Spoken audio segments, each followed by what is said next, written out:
আসসালামু আলাইকুম, কেমন আছেন সবাই? আশা করছি আপনারা সবাই ভালো আছেন। একজন সুখী আলোকচিত্র শিল্পীর জীবনের ইতি।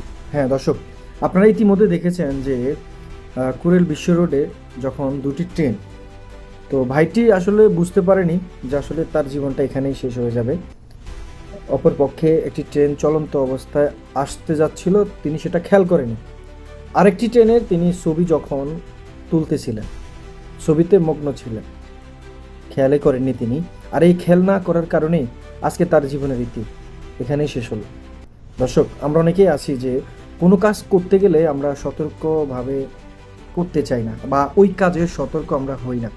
তবে বিনীতভাবে অনুরোধ থাকবে, আপনারা যে সময় যে কোনো কাজ করবেন বা করেন না কেন, আপনাদেরকে এই জিনিসটা খেয়াল রাখতে হবে যে সতর্ক সেখানে অবশ্যই অবলম্বন করতে হবে। কারণ মুহূর্তের মধ্যে হয়তো আপনার বিপদ ডেকে আনতে পারে এমনই কাজ, আপনি সেখানে সতর্ক থাকবেন। দেখুন, সে কি কখনো চিন্তা ভাবনা করেছে বা কখনো তিনি কি এটা ভেবেছে যে আরেকটি ট্রেনের ছবি তুলতে গিয়ে অপর পক্ষের আরেকটি ট্রেন এসে তাকে এইভাবেই শেষ করে দেবে? এটা কখনোই তিনি আশা করেনি। দেখুন না, অসচেতন অনেক কিছুরই চিন্তা ভাবনা এখানে থাকে, কল্পনা জল্পনা অনেক কিছুই থাকে। স্বপ্নটা এইভাবেই শেষ হয়ে গেছে। কি বলবেন তার বাবা মাকে? কি বলে সান্ত্বনা দেবেন? মুহূর্তের মধ্যে একটি, মনে করেন এমন একটি ঘটনা হয়ে শেষ হয়ে গেল।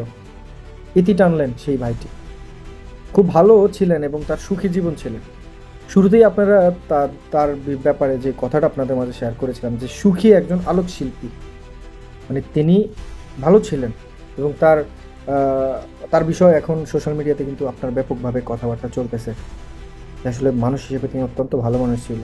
আর ভালো মানুষগুলো কেন জানি খুব দ্রুত দুনিয়ার মায়া ত্যাগ করে চলে যায়। আল্লাহ সুবহানাহু ওয়া তাআলা তার বাবা মাকে ধৈর্য ধরা তৌফিক দান করে। দেখুন, আপনি বড় হন কিংবা ছোট হন, আপনার বাবা, আপনার মা, আপনি আসলে যখন আপনার ডাক চলে আসবে এই দুনিয়ার মায়া ত্যাগ করার জন্য, চলেই যেতে হবে, থাকতে পারবেন না। এটাই সত্য। দেখুন, আপনি যদি সতর্ক অবলম্বন করে যে কোনো কাজই করেন না কেন, এটার আপনি সফলতা পাবেন।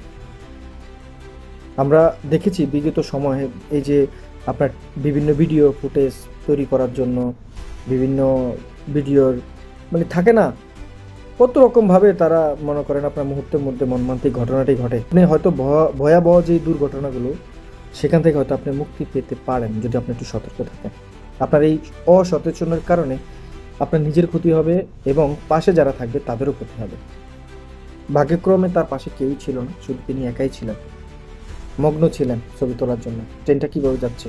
কিন্তু এই শিল্পী তিনি আপনাদেরকে উপহার দিয়ে দেবেন। চিন্তা ভাবনা ছিল যে এই ছবিটা যদি আমি সুন্দরভাবে তুলতে পারি, তাহলে আমি যদি এটা পোস্ট করি বা শেয়ার করি, তখন দেখা যাচ্ছে যে এটাতে ভালো একটা রেজাল্ট পাবে সে। কিন্তু সে এটা জানতো না যে এই ছবিটাই তার জীবনের শেষ ছবি তোলা হবে। দর্শক, ভালো থাকবেন, সুস্থ থাকবেন। যদি ভিডিওটি ভালো লেগে থাকে, ভিডিওতে একটা লাইক দিয়ে চ্যানেলটিকে সাবস্ক্রাইব করে সঙ্গেই থাকবেন।